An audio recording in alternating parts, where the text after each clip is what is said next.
Pemirsa, masih bersama kami dalam Habar Banjarmasin.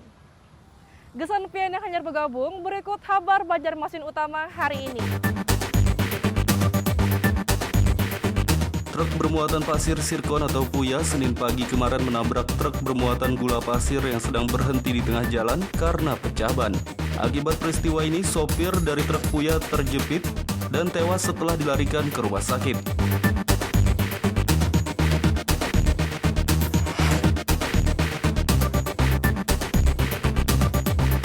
Guna mensukseskan Pilkada 9 Desember mendatang, petugas kelompok penyelenggara pemungutan suara atau KPPS diminta menjalani rapid test. Namun sangat disayangkan, rapid test membuat petugas KPPS berkerumun sehingga tidak mematuhi protokol kesehatan jaga jarak.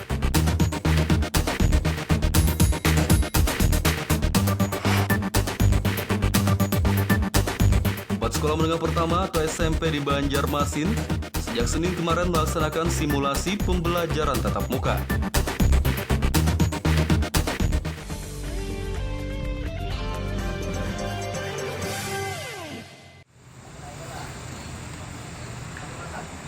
Agar ikan hasil tangkapan nelayan di Kabupaten Kota Baru tetap segar saat disalurkan, Dinas Perikanan setempat memberi bantuan berupa mobil roda 3 berinsulasi. Bantuan mobil roda 3 yang dilengkapi peti pendingin atau berinsulasi diserahkan Dinas Perikanan kepada komunitas nelayan pesisir Desa Rampalama, Kecamatan Pulau Laut Utara, Kabupaten Kota Baru pada Senin kemarin. Dengan mobil berinsulasi tersebut, ikan hasil tangkapan para nelayan dapat terjaga kesegarannya hingga disalurkan kepada pedagang di pasar. Meski hanya beroda 3, mobil yang dianggarkan melalui dana APBN Perubahan Kementerian Kelautan dan Perikanan ini mampu menampung ikan sebanyak 320 kg. Kan ini gunanya adalah transportasi angkut dari kawan-kawan nelayan dimasukkan di dalam ini lalu dikirim ke pasar atau ke tempat pemasaran yang lain. Nah, ini sarana prasarana untuk paling tidak jangan sampai ikannya rusak. Dan kita berharap tahun depan ada beberapa titik yang memang sentra produksi tangkap untuk bongkar muat tangkap, ini ada bantuan-bantuan berikut tahun depan. Harap seperti itu. Nelayan kecil. Kalau yang agak besar, ya tadi berupa gudang buku. Gudang buku itu kapasitasnya sampai 50 ton, 50 ton sampai 100 ton. Pengelolaannya yang terbaiknya untuk nelayannya ke depan bagi kami, terutama bagi pengumpul-pengumpul yang di dalam kelompok kami itu ada sebagian ada pengumpul juga Pak. Nah, itu ya yang kita maksudkan untuk dibawakan kerjasamanya dalam memanfaatkan bensulin tadi. Karena kesyukuran kami disitulah tidak ada pernah bantuan berapa tahun lalu silam tidak ada pernah bantuan. Sebelumnya kita sejenis manual aja Pak, sejenis model box gabus itu Pak KS gitu aja. Diharapkan mobil roda 3 berinsulasi ini dapat dimanfaatkan sebaik-baiknya oleh para nelayan untuk membuat ikan hasil tangkapan mereka tetap terjaga kesegarannya. Dari Kabupaten Kota Baru, Kalimantan Selatan, Muhammad Lutfi Darlan dan Fauzi Rahman melaporkan.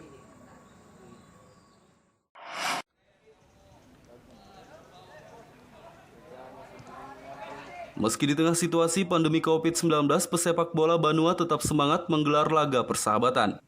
Minggu sore lalu, PS Hartati yang bermaterikan para pemain handal di Kalimantan Selatan menjamu Persiba Balikpapan All-Star di Stadion Demang Lehman Martapura, Kabupaten Banjar.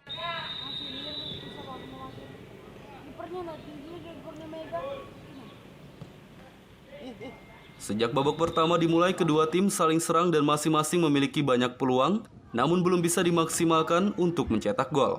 Dan skor kacamata pun tak berubah hingga babak pertama usai. Di babak kedua, pemain PS Hartati meningkatkan tempo permainan dan berhasil meraih gol pertamanya. Tak ingin tertinggal, para pemain Persiba Balikpapan All-Star berhasil menyamakan skor menjadi 1-1. Bahkan di pertengahan babak kedua, Persiba Balikpapan All-Star mampu membalikkan keadaan dan berhasil unggul dengan skor 2-1. Tidak mau kalah di kandang sendiri, PS Hartati Banjarmasin mencoba melakukan serangan balik berkali-kali dan berhasil menyamakan kedudukan di penghujung laga. Hingga wasit membunyikan peluit panjang, skor 2-2 tidak bertambah. Laga persahabatan di tengah pandemi COVID-19 ini ternyata digelar karena ada salah satu pemain dari PS Hartati Banjarmasin yang juga mantan pemain Persiba Balikpapan All-Star melangsungkan perkawinan. Dan di antara para undangan yang hadir adalah pemain tim Persiba Balikpapan All-Star yang dijamu dengan gelaran sepak bola sebelum pulang ke kota mereka. Musuhnya juga bagus, walaupun tua-tua karena mereka bekas main bola, skill mereka masih keluar, terus cara mainnya juga enak ditonton, teknik-tekniknya juga udah semua walaupun mereka sudah tua. Dan kami juga yang muda-muda banyak belajar dari mereka. Hartati kan baru muncul kan, Hartati baru muncul, mudah-mudahan dengan banyaknya bertanding dengan orang yang pintar bola, ilmunya bisa ke kita semua. Ya. Laga ini sendiri dalam rangka persahabatan atau Dalam mungkin ada persiapan apa? Hari perkawinannya Mas Sukliwon. Oh gitu ya? Nah, ini memang orangnya Mas Sukliwon Dawin. Hari ini kebetulan Mas Sukliwon asal dari Balikpapan dan beliau juga pemain Persiba Balikpapan dulunya. Jadi yang datang ini mantan-mantan Persiba Balikpapan. Oke. Ya cukup bagus, kedua tim cukup bagus, main sportif juga. Baru kita main di lapangan ini, kita tidak pernah main di sini. Nggak pernah ya? Baru ini. Ini sekalian dalam rangka apa? Dalam rangka ini menghadiri pernikahan kawan kita Di Banjarmasin. Si Cleo Nuryanto itu. Ya sekalian kita main eksebisi ini. Apakah langsung pulang atau mungkin ada laga berikutnya? Selesai makan kan pulang. Pulang ya? Karena Balikpapan? mereka ini banyak karyawan kan kerja. Oh kayak gitu. Buru waktu buat Senin besok.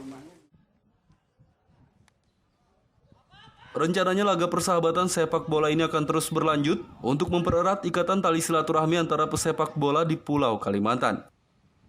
Dari Kabupaten Banjar, Muhammad Lutfi Darlan dan Fahmi melaporkan.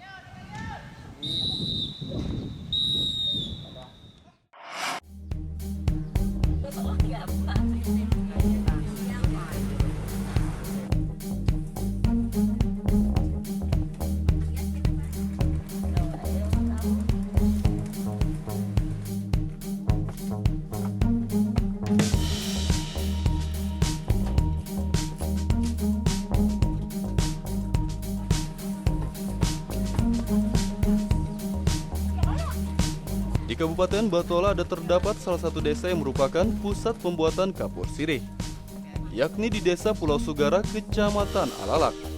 Pembuatan kapur sirih berbahan cangkang kerang tersebut umumnya dilakukan oleh kaum ibu-ibu dan sudah ditekuni secara turun-temurun.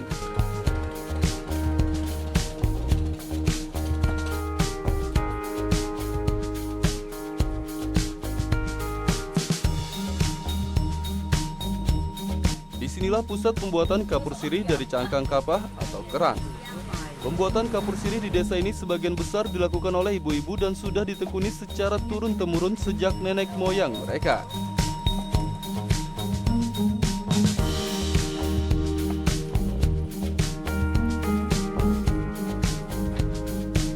Dinamakan kapur sirih karena pada zaman dulunya kapur ini digunakan untuk campuran mengkonsumsi sirih. Sementara kegunaan lain dari kapur sirih ini biasanya juga untuk campuran berbagai jenis pembuatan makanan seperti kue, keripik, dan yang lainnya.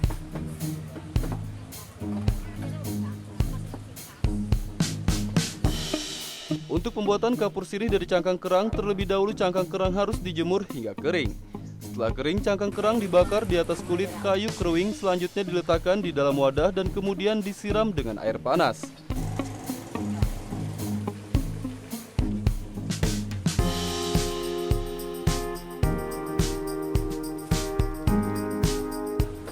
Setelah cangkang kerang mulai hancur, selanjutnya harus diaduk kurang lebih selama 1 jam sambil kembali dicampur dengan air hingga benar-benar menyatu.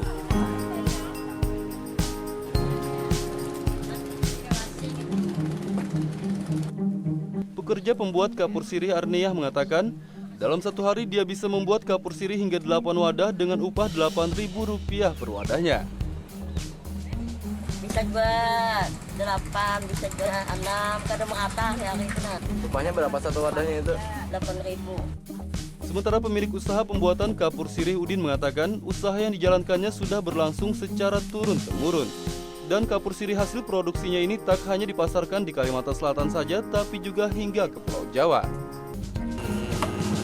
Ada tuan. Dan mungkin ada lagi. Ini sudah lebih 50 tahun lebih dah. Kalau selain di wilayah Kalimantan Selatan mungkin adalah yang dikirim ke daerah luar mungkin. Ada di Pelangka sama di Prokjaku, Sampit bisa. Untuk Langgana ada juga di sana. Di negara, kalau masih Kalimantan kan udah paling di negara, ada keluar paling di sama Pelangka. Untuk harga kapur sirih dalam satu wadah atau per 20 kg dijual seharga Rp70.000 hingga Rp75.000. Sementara untuk abu hasil pembakaran bahan bakunya berupa kapah atau kerang ini dimanfaatkan untuk tanaman pisang di sekitar tempat usahanya. Sehingga pohon-pohon pisang tersebut tampak terlihat sangat subur dan tandan buahnya pun cukup panjang.